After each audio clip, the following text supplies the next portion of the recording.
ایک گفتگو آج کل ہر سال ہوتی ہے اور اس سال بھی کچھ جس کو روشن خیال لوگ کہتے ہیں وہ شروع کر دیتے ہیں کہ جناب حج پر کروڑوں اربوں روپے خرچ ہو جاتے ہیں مسلمانوں کے، دنیا بھر سے لوگ جاتے ہیں، اور اسی طرح قربانی پر اربوں خربوں روپے خرچ ہو جاتے ہیں اور اتنا بڑا جناب یہ خون بہا دیا جاتا ہے۔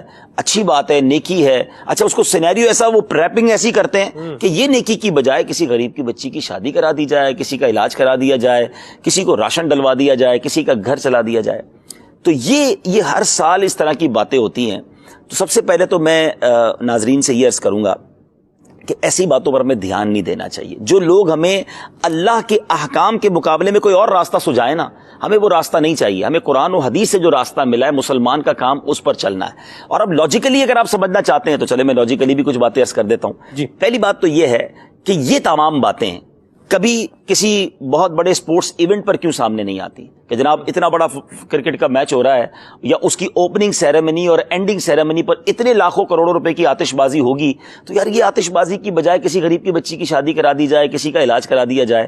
اسی طرح جناب آپ کے وطن میں کچھ ایسے ایام آتے ہیں، ٹھیک ہے وطن کے ایام منع نہیں، ہم بھی مناتے ہیں 14 اگست کو، لیکن اگر ان ایام میں گانے باجے ڈھول تماشوں کے نام پر کروڑوں روپے خرچ کرنے ہیں تو وہی کروڑوں روپے جناب آپ کسی غریبوں کی مدد میں لگا دیجیے۔ اگر آپ اس کی کیلکولیشن کریں کہ ہر سال کبھی بسنت کے نام پر، کبھی ویلنٹائن ڈیز کے نام پر ایسے عجیب عجیب تہوار آتے ہیں، لیکن اس خوشی کے نام پر جو طوفان بدتمیزی برپا ہوتا ہے، نیو ایئر نائٹ کو کہتے ہیں شراب نہیں ملتی ہے، ہوٹل میں کمرے نہیں ملتے ہیں، ناچ گانوں کی محفلیں سجی ہوئی ہیں، اربوں روپے ان غلط کاموں پر خرچ ہوتے ہیں، کبھی کوئی خبر نہیں آتی کہ اس سال نیو ایئر نائٹ پہ اربوں روپے خرچ نہ کیے جائیں، غریبوں کی مدد کر دی جائے۔ یہ ہر سال پیٹ میں درد ان کو کیوں شروع ہو جاتا ہے کہ جب مسلمان حج کرنے جاتے ہیں یا قربانی کی بات کرتے ہیں؟ تو پہلے تو خود سوچ لیجئے کہ اس کا پیچھے کیا راز ہے۔ اسلام کی حقانیت سے، اللہ کی محبت سے روکنا تو نہیں ہے۔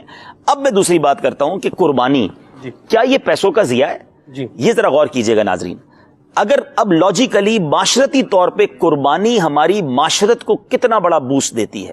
اب چلتے یہ جو جانور، صرف کراچی کی میں بات کرتا ہوں، پورے پاکستان پوری دنیا میں قربانی ہوتی ہے، پاکستان کراچی میں جو قربانی ہوتی ہے صرف اس کی بات کر لیتے ہیں تاکہ آپ کو سمجھ آ جائے گا۔ پنجاب سے اور سندھ سے ہمارے کسان، ہمارے ہاری اور غریب طبقے کے لوگ پورا سال جانور پالتے ہیں، پورا سال وہ جانور پال کر اب بیچنے یہاں پر آتے ہیں، اور جب یہ بیچ کر واپس جاتے ہیں تو پورے سال کے لیے ان کو ایک اچھی اماؤنٹ مل جاتی ہے جس سے ان کا گھر چلتا ہے، ان کے معاملات چلتے ہیں۔ اب جب وہ جانور لے کر آتے ہیں، ٹرکوں والوں کا بزنس شروع ہو گیا، منڈی میں جانور آیا، منڈی میں حکومت کو ٹیکسز ملنا شروع ہو گئے، اس کے ٹینٹوں کے بزنس شروع ہو گیا۔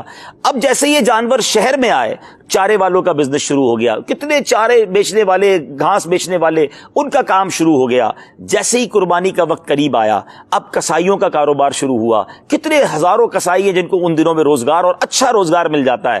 جیسے ہی گوشت کٹا، اب یہ گوشت مسلمانوں کے پیٹ میں ہی گیا نا، کب چیلوں کو تو نہیں کھلا دیا گیا، لاکھوں کروڑوں لوگوں کے گھروں میں گوشت گیا۔ اب لوگوں نے اپنے غریب ملازمین کو گوشت بانٹا، اپنے غریب رشتہ داروں کو گوشت بانٹا، مسلمانوں کے پیٹ میں یہ گوشت گیا۔ انہیں کئی لوگ تو وہ ہیں جو سال میں ایک بار گوشت کھاتے ہیں، یہ بقرہ عید کی برکت سے ان کے گھروں میں گوشت گیا۔ اور آگے چلیے جناب، اب اس کے بعد آپ کے ریفریجریٹر کا کاروبار شروع ہو جاتا ہے۔ جتنے ریفریجریٹر بقرہ عید میں بکتے ہیں اتنے شاید اور دنوں میں نہ بکتے ہوں، کیونکہ لوگ گوشت سیکیور کرنے کے لیے اس کو خریدتے ہیں۔ یہ بھی تو ایک معاشرت کو بروسٹ ہے نا، اپنی ہماری معاشی ایکٹیویٹیز کو اکانومی کو کتنا بڑا بوسٹ مل گیا۔ اچھا پھر آگے چلیے، اب یہ گوشت پکنے کے لیے کئی ہوٹلز میں جاتا ہے، لوگ مسالے چڑھا کر کباب بنانے کے لیے، باربیکیو کا کام شروع ہو گیا، کوئلے والوں کا کام شروع ہو گیا، مٹی کے تیل والوں کا کام شروع ہو گیا۔ اگر آپ غور کریں تو لوگوں کی جیبوں سے اربوں روپے نکلے اور یہ معاشرے میں، اکانومی میں پھیل گئے، لوگوں کی جیبوں میں گئے۔ بزنس کہتے ہی اسی کو ہیں، بوسٹ کہتے ہی اسی کو ہیں کہ پیسے کی رولنگ شروع ہو جائے تو اچھا پھر اس کے بعد